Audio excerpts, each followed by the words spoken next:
Welcome to the Daddy Murr and Nina Show. I'm your host, Daddy Murr. And today's show is Fiona Ross, a jazz singer, musician. Wonderful sound. I'm going to go ahead and play her first song. Fiona Ross. Let's see, what's the name of this? I, I can't hardly see the title. Hey, we're trying, right? So, I know I have it somewhere.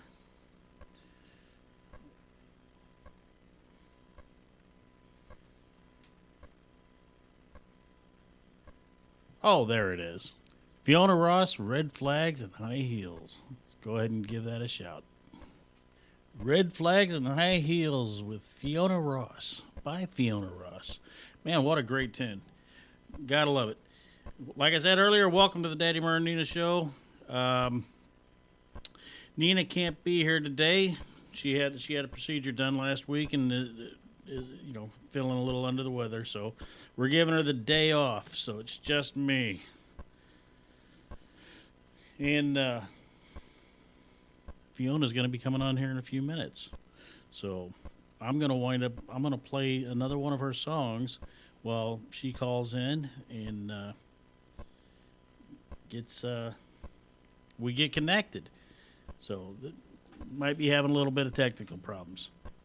So here we go with the Fiona Ross, Good Enough.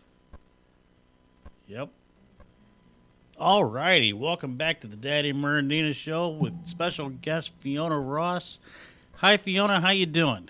Hi, hello. Thank you so much for having me. Well, thank you for being here. Sorry about the technical problems. That was my fault. Oh, no, honestly, you're only human and it's absolutely fine. We got there in the end. Oh, absolutely. It's not the end yet. It's still the beginning of the show, so we're good. That's very true. Now, go ahead and plug yourself. Let everybody know who you are, where you're from, and all that good stuff for me, will you? Oh, goodness. Okay. My name is Fiona Ross. I'm based in London. I'm a vocalist and a pianist and a composer and a producer, and I'm also a journalist, actually, as well. And you were just playing one of the songs from my new album, which came out in October, which is called Red Flags and High Heels. Yeah, we played 3 songs. We played Red Flag and High Heels, the first song. We played, and I love these 2 titles. That's why I played them together. Good Enough and was the second song, and When I Get Old. So I'm good enough when I get old. Thank you. Yeah, I know, right? I love those titles. Thank you so much, and thank you for playing those songs. Oh, not a problem. That's what we're here for, to get everybody heard. Thank you. And so, where exactly are you from? So I'm based in London. I was born not far from London, actually, but yes, London in the UK, in the United Kingdom. So that's where I'm from. But I have my father was Scottish, so I've got Scottish blood in me. But yeah, I'm in London. Yeah, my family originally came from Scotland. Oh, really? Yep, back right before the Civil War, I think Peter McMurrich came over, and when he came over, he changed his name from McMurrich to Murray. Oh, really? Why did he do that? Well, because over here back then, the Scottish people weren't worth very much. Ah, okay. So he changed his name to try to be more American. Ah, okay. All right, fair enough. Well, my name, well, Fiona and Ross, but Ross in particular are very, very Scottish names. So most people always ask me about my Scottish roots because of my name. Well, it's a wonderful name, and it suits you. Well, thank you. I've looked at your album covers and your pictures and, trolled your Facebook a little bit. Stuff like that. So I was doing that to you today. I've got this lovely interview. I thought I better have a look into it. So I've been listening to your shows, and yeah, I've been trolling you too. Well, our shows, we never prepare for our shows, and that's the way we like it, because everything's just by the seat of your pants. We like to have this show, and I say it all the time. We like to keep the show to the point to where people get to know a little bit about who the artist is, as we're sitting around the table talking and like almost like we're having a cup of coffee or tea and just as friends, you know. Yeah, no, I love that. Going with the flow. That's very much my mantra. I just people kind of think I'm very organized and I plan everything. And although I am quite organized, I really just go with the flow. These things come up and I just do it. So yeah, love it. Yeah, we got a lot of people in the chat room saying hi to you. Oh, Yeah. yeah, I have to multitask here and talk to you and also look at the chat room. Yeah, well, we do the chat room. You know, a lot of that's to help connect you to your fans also. No, thank you. And that's very kind of you. That way your fans can, you know, they can ask you questions if I fail to do so. Yeah, absolutely. I'm here. Ask me anything. I have no secrets. Well, I probably do, but I can't think of any off the top of my head. Everybody has at least one secret. I Come know. on. I'm sure. I do have some. I'm sure. Yeah, well, so no topic is off limits with Fiona. Ask her It's anything true. in the chat room, everybody. It's true. I'm known for that. I'm very open and honest, and I can't lie. In fact, and talking about my Scottish father, it was quite interesting because I was brought up to believe my father would always say that anybody that lied was evil. And he kind of put the fear in me that anyone who told lies was evil. But then my mum, she would be like, oh, yes, but a little white lie every now and again's okay. And it's the only thing they ever rowed about. So I was brought up with this kind of fear of lying. So, and I do genuinely, I can't lie. So, yes, honestly, you may ask me anything. Well, And rightly or wrongly, I'll tell you the truth. now I will tell you, Nina's not here right now, but she is in the chat room. And Oh, yes, I see. she wanted to say yes. hi. She apologizes for not being able to be here today. She had she had a okay. procedure done, so she's feeling a little under the weather. So Oh, gosh, I was sending love. I hope you feel okay, Nina. so yeah, every day is a little bit better. Okay, good, good. So on this particular album, you have 14 tracks on this album. Is that correct? I do, that's right, yes. And the name of the album is the Red Flags and High Heels. Yes, and that's the title. You played the title track as well. So yes, the album is called Red Flags and High Heels, and there is a song called Red Flags and High Heels as well. And everybody can buy these songs everywhere, right? I'm everywhere. Yes, I'm on Bandcamp and digital as well. So I'm on Apple and Amazon and everywhere. So you can go to my website. In fact, if you just type in Fiona Ross Jazz onto Google, I'm literally everywhere. So yes, you can buy or listen to me. I'm on Spotify, etc. as well. But yes, if you'd like to buy me, I'm out there. There you go, everybody. Buy Fiona. We'll auction you off. Yeah, do it. The highest bidder. Hey. So what do you other than singing jazz? How'd you get into singing jazz? Well, I grew up. I trained actually in dance, drama, and music. So I've been working in the industry. I think my first job was when I was about 2. I had this crazy stage mum. So I did modeling and dancing and singing and theatre work and film work, and I've literally done it all my life. And my father was very much into jazz, and it was only really, I think, about 5 years ago that I became what I guess you'd define as a jazz artist. So jazz was kind of my choice of genre for my music, and that was only because it doesn't fit anywhere else. So some of my songs are not jazz. So in fact, Good Enough, I think you played earlier, that's not necessarily jazz. That's more of that kind of singer-songwriter type of thing, whereas some of my tracks are definitely jazz. But I kind of sit into that heading because it's a bit of everything. So my songs, you'll find, they're difficult to categorize sometimes, and that's what I think jazz is partly, isn't it? Difficult to categorize. Well, I ask artists all the time, what genre do you believe that your music's in? And a lot of times I get from the artist, well, I don't want to be placed in a genre. And I said, too bad, because when you go to ASCAP or BMI, they want to know what genre your music's in.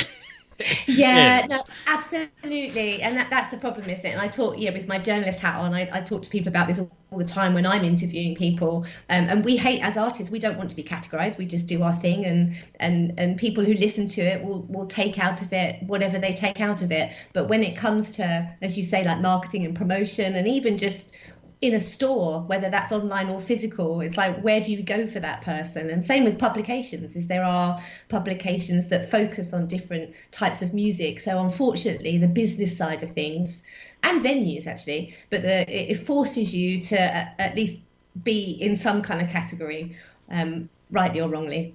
Oh, absolutely. It's like I have no idea what category the Daddy Murr and Nina show is, but You've created your own fabulous category. happiness category. I like that. Yeah. Happiness, happiness, joy, joy. No, with my older show years ago, just the Daddy Murr show, I was doing a search for myself on Google, because we're kind of 'Cause you vain and do. do that every once in a while. And I found out two things. One, I was voted on the internet in the top 10 of the most influential uh, people for independent artists. Oh, really? Wow. Yeah. So, and then the other one, I found out that they considered my show a comedy show, and I went, wait a minute, I'm not that funny. Well, obviously, some people find you are funny. They got a sick sense of humor. Now, I've been called cheeky before. I would go with that. I mean, I'll be honest, I haven't listened to all of your shows, but I've listened to some of them, and yeah, I get cheeky. Cheeky? Yeah. Now, see, I don't know how to take cheeky. I don't know if I should take that as a compliment or as an insult, because Oh no, cheeky's fun. Cheeky's fun. Yeah, there's nothing wrong with being cheeky. yeah, it was explained to me once as being amusingly sarcastic. Amusingly sarcastic. Right. What? As the definition Okay. of cheeky. I don't know. Okay. Well, it kind of fits. Okay. We'll go with It it. does. So what do you like to do for fun other than singing and dancing and all that good stuff? Well, to be honest, music and everything related to it is pretty much the only thing I do. There's just one other thing that I do that's not related, which is taekwondo. But Taekwondo. I do, but that's my little bit of something that keeps me slightly sane. But everything else I do is related to music in some way. Now, how long you been doing Taekwondo? I think it's about about 4 years, so not very long. I'm a baby. You're a baby? Well, 4 years, that'd be, depending on what kind of rankings your school has, probably a brown belt. Well, yeah, it's because I trained as a dancer when I first started, although it was only a few years ago, because I was already trained as dance. So a lot of it I found quite easy to move through quite quickly. And then my biggest problem is I'm not aggressive enough. So when it comes to all the sparring, I'm just not mean enough. Well- So I struggle with the aggressive bits.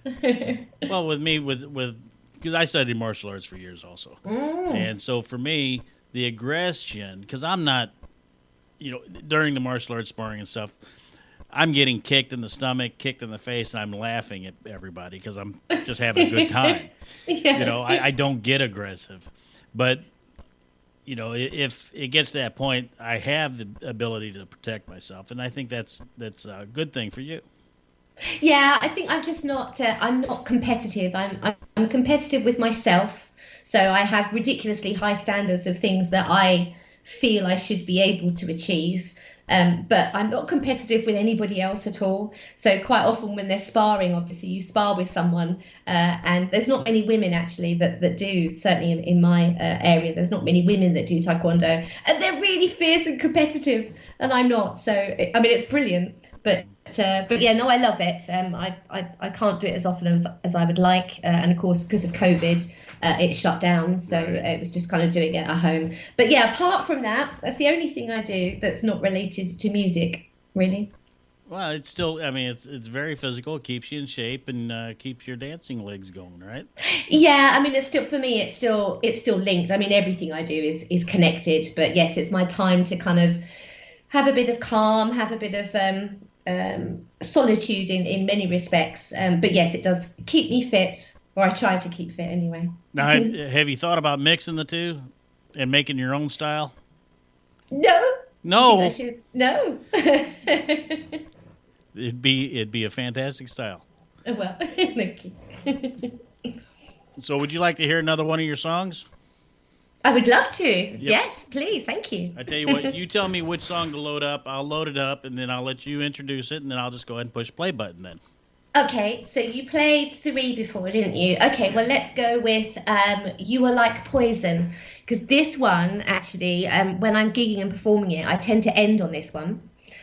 Because it's fun, and I actually do, which is a very un-jazz thing. I do a bit of audience participation, and I do love to mix things up a bit. And in jazz, you don't do that. You don't do audience participation. But at the end of this song, which you'll hear in a minute, there's two bits there that I get the audience to sing, and it goes down a storm. They love it, and I love that. I love seeing the audience enjoying themselves. That's kind of what it's about. Oh, yeah. So yes, You Are Like Poison. Even though this is a bit of a girl power song, it's a bit of a kind of, you're get out of my life. I've had enough of you. You're like poison, but in a fun way, I hope, and it grooves a bit. So yes, You Are Like Poison. All right, here we go. Wow, what a great song! You are like poison. You Are Like Poison. Yeah, You Are Like Poison by Fiona Ross. So, Fiona, I seen that you was typing something about coming to the U.S. Any plans for the near future? Oh, I'm desperate to come over there. Obviously, COVID put a stop on many of my travels. I used to spend a lot of time traveling, and I'm well overdue to come to the States to meet with many, many people. So I'm hoping, well, certainly this year, at some point this year, I will be over there, and hopefully I can do some gigs while I'm there. Actually, that would be great to do that. Where would you like to sing? Everywhere. Everywhere, but you don't have Everywhere. a particular venue, like a famous spot or something over here. Oh, well, the dream would be to sing at Carnegie Hall and the Blue Note in New York. Yeah, no, Carnegie Hall would really make your sound go out there, wouldn't it? Oh, I would love to. And I think part of me, and this is kind of the jazz part of me, all the venues that, the greats used to play. So Ella Fitzgerald and Billie Holiday, all those legends. I would love to be able to have said that I've played in all of those same venues. Well, yeah, you'll have to go down to New Orleans and play in some of those little bars down there and stuff. Oh, yeah, and actually there's a singer friend of mine who lives in New Orleans, so she's on my list of people to go and see, and I dare say we might do a couple of gigs together while we're there. So, yeah, it's on my plan for this year to sort out some gigs and get abroad. Well, when you get here, you come to the St. Louis area, you give us a holler. Oh, I absolutely will. Thank you. We'll meet up. And, if you've never been to St. Louis, we'll take you out and show you around. Oh, that would be lovely, honestly. And I think that's one of the good things, if you like, about the pandemic is I've met so many amazing people online that I'm just now desperate to meet. I've had all these great conversations and again through social media. And now I'm like, okay, I want to see these people. I want to meet these people. So I would love to come and see you. Yeah, well, we would love to have you. And as far as the pandemic and people not being very social these last couple of years, I was noticing something at the gas pump the other day when I was putting gas in my car. Mm-hmm. Everybody else was standing around the gas pumps, putting gas in their car, laughing and having a good time. Mm-hmm. You've never seen that before the pandemic, but people are. I think they're so wanting to be social that they're doing it as a simple place as putting gas in your car. Oh, yeah, I have to say, as much as obviously there's some, horrific things with the pandemic, etc., but there's also a lot of positive things that have come out of it. And I think, that social element, you realize how much you miss talking to people and seeing people's faces and hugging. In fact, I was at a gig only a couple of weeks ago, and there's someone that I literally hadn't hugged for 2 years. And we hugged, and she said to me, it's a hug, we've not hugged. And you realise how much you enjoy things and how much you miss them when they're not there. So, yes, smiling is a good thing and enjoying yourself is a good thing. Right. I was hoping that, I could take that as a sign that people were actually starting to be a little kinder to each other. Oh, I do hope so. I do hope so. I hope so too, because I've been saying for years on my shows, uh, just be kind to each other. No matter Oh, where you're from, who you yeah. are, how much money you do or do not have, it doesn't matter. We're all humans. We all put our pants on the same way. Be kind to each other.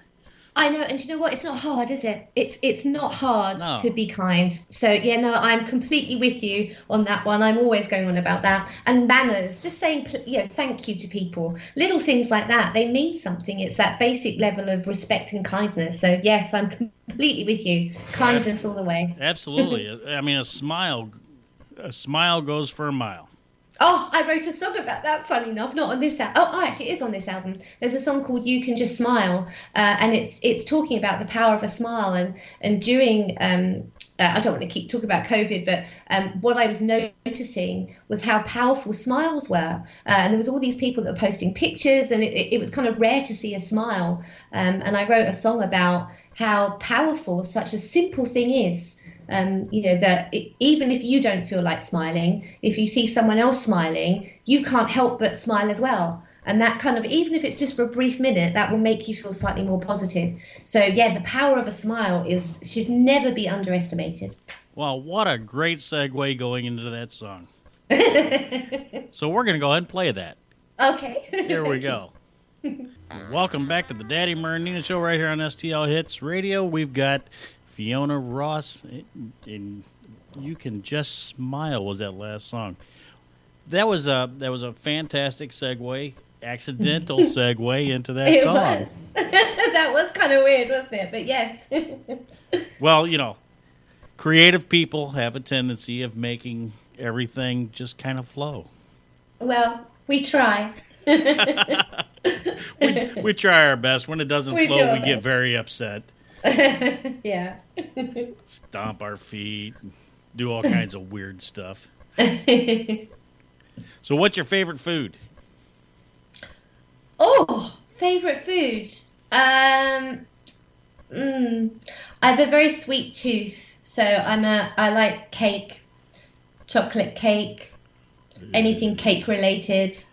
Yeah, I'd have to say that's probably my favorite. So you like the double fudge German chocolate cake with the coconut all over the top of it? That sounds perfect. Yes. Have you ever had it? No, but I've not with coconut on it. No, Oh, that sounds amazing though. It's German chocolate cake here in the United States, and we put stuff on, just weird stuff on everything. Oh, but no, but you have great dessert. I have to say, yeah, that's one thing I very much remember, and certainly from a child, because I used to come to the States every year when I was younger, and that was the one thing that stuck in my mind was the amazing milkshakes and desserts. I always think of as, to be honest, as America as the place to go for kind of desserts and milkshakes, the best. Yeah, they say the fattest country on earth. Well, yeah, let's not talk about health. We're talking about taste and flavor here. We're talking about unami. Yeah. Is it unami or umami? I can't remember, but it's just a word that means delicious. Yes. Yeah, see, my favorite is cookies. Cookies are good. Yes, I do. I am partial to a cookie. And ice cream. I do love ice cream, actually. Well, yeah, I'm a big ice cream fan. I really like homemade ice cream a whole lot better than anything else, but I haven't made homemade ice cream since I was a kid. Oh, I've never made ice cream. Really? Yeah, I've never made ice Well, cream. you got to try doing it at least one time. I should absolutely. I'll put it on my to-do list. Yeah, they've got ice cream making machines at the stores now where you don't have to sit there and crank a handle for 6 hours. Okay, yeah, I wouldn't do that. Well, A machine sounds better. well, this was a machine kind of a bucket. It had a handle that stirred everything, and you crank that handle for about 6 hours, and you packed ice and salt around the custard, and until it frothed up and whipped up and made the ice cream itself. Wow. Okay. That was how we did it when I was a kid, because my grandparents was from the hills in Tennessee, and that's what they had. That's what my grandmother had. Okay. No, that sounds amazing though. Oh, you put fresh fruit in there and flavor it however you want to. It is amazing. And I bet it was. as long as you don't put too much sugar in it, it's good for you. Well, if it makes you smile, even if it's for a brief minute, then it can't be bad. Absolutely. And ice cream does have a tendency of making everybody smile.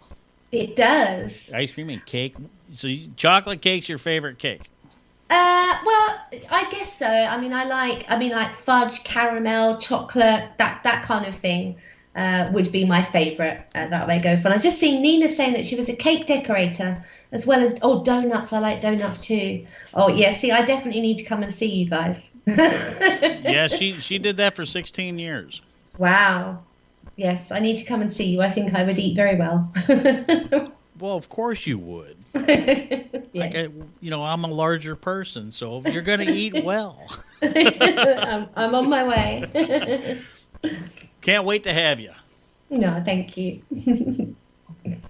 All right, so I think I touched on most of the basic questions. Is there a question that you would like to ask me? Actually, yes. My question is, why did you ask me to come on your show? Because I heard your music. It was sent to us and it was submitted to us at submit@sdlhits.com. Listened to the first, 10 seconds of one of your songs and said, okay, I want you on here. Thank you. You're welcome. What? So it was 10 seconds and that made you decide you wanted me on it. What was it in that 10 seconds that made you think I would be, I guess, interesting or? It was the talent of your voice. Ah, okay. Because I could tell you're not using auto-tuners. Oh, no. You have the real raw talent that I like. Oh, well, thank you. I don't know if raw is the perfect word for it because you have yours honed. You have your voice, your vocals honed, to a very professional degree. So therefore, it wouldn't be considered raw, I don't think. But you know what I mean. I know what you mean. Yes. No, thank you very much. Yes. No, I'm very particular about when I'm recording. Actually, as far as because obviously I write my own stuff and play the piano on it. But when it comes to my vocals, because I was theatre trained, for me, it's important to kind of try and get it done in one take, so one recording. And quite often the engineers that I work with are always surprised that I don't. A lot of singers will do it again and again and again and again. And I could easily do that because I can always be better. But my theatre background tells me, no, if you were performing this, you get one go at it.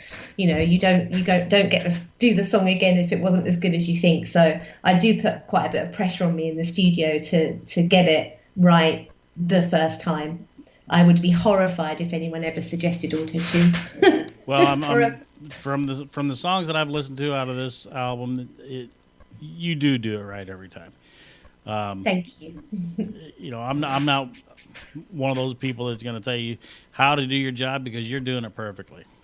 Oh, I don't know about perfectly, but thank you very much. I'm trying. That's all we can do, isn't it? Whatever we're doing is try our best and try our hardest and always learning. I can always be better, and I'm always learning more and more. So, yeah, but thank you. Well, I know from what I've seen, you've got a fairly large fan base, and I think your fan base is going to grow exponentially. Oh, people are so wonderful, and in fact, you're an example. And in fact, people on the chat here, and it always surprises me. And I think as a kind of musician, as a composer, I guess, and a songwriter, you just write what's in your head, and that's the thing with me is that I sit down and just write whatever's in my head, and I think that's why you get some variety with my songs. So some of it's kind of like You Are Like Poison, it's kind of fun, it's up tempo, and then sometimes you'll get a kind of fairly depressing ballad like Good Enough. I just write what's in my head, so it always blows my mind when people like it and people enjoy it. It's never taken for granted, and I always get overwhelmed by everybody's amazing support, truly. Well, we as far as me and Nina, we look for entertainment. There's so much bad news and all that stuff. We're tired of all that. So your songs are very entertaining. They take us to a different place, to a different space while we're listening to them. So therefore, they're just wonderful for us. As a matter of fact, in the chat room, Nina's saying you can literally hear the joy in your voice. Thank you. Yeah, I get very excited about things. And I think that's, life's too short. So, I go with the flow. I'm hugely grateful for all the opportunities I have, and I get some amazing opportunities, and I genuinely don't quite know how that happens, but I am, very grateful for everything that I have. I really am. As we are. But we are coming to the end of the show now. Oh, really? Yeah, Okay. yeah. An hour is not really long enough, is it? That's gone by really quickly. And I must just say, because someone's put in the chat, oh, yeah, I've got about my new CD. So if I may, I Yes. have a new CD coming out, not next Friday, the Friday after. I think it's the 25th of March, called 7 Songs in 7 Days. And basically, I wrote 7 songs in 7 days. So it's coming out in a couple of weeks. Wow, I can't wait to hear it. Thank Um, you. and these songs, just to let you know, we're going to put these songs in the rotation Oh, thank you so on the much. station. So, yeah, I think it's going to bring a lot of joy to a lot of different people. Your Oh, music. thank you. Honestly, I really appreciate your support and your kindness. Thank you. You're more than welcome. And since we are wrapping up the show, I wanted to thank everybody for coming out and listening to the Daddy Marinina Show on STL Hits Radio. Everybody in the chat room, thanks and have a great night. Fiona, you have a great night too. Thank you, and you. Thank you so much. Bye bye. Bye.